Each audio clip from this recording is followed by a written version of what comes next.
Hello বন্ধুরা, আমি যেভাবে চাটনি তৈরি করি সেইভাবেই তোমাদের আজকে রেসিপিটা দেখাচ্ছি। দেখে নাও, কেটে নিয়েছি হচ্ছে টমেটো, আমসত্ত্ব, খেজুর আর পাতি লেবু।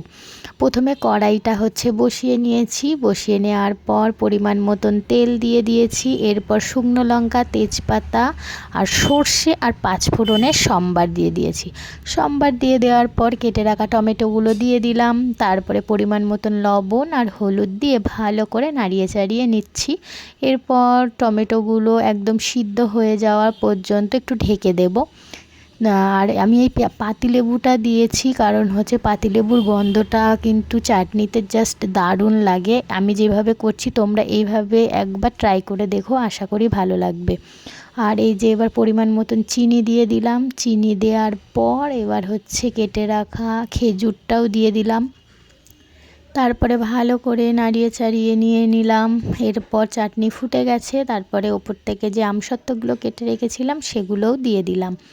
এরপর যে কেটে রাখা পাতি লেবুগুলো আছে সেগুলো দিয়ে দিয়েছি। তবে আমি সবগুলোই কিন্তু দিয়েছি, তোমাদের এক টুকরো দিয়েছি সেটাই দেখালাম, কারণ সম্পূর্ণটা দেখাইনি। আর আমার এই চাটনির রেসিপিটা তোমাদের কেমন লাগলো অবশ্যই জানিও। দেখো কালারটা দেখেছো? শুভ দুপুর বন্ধুরা।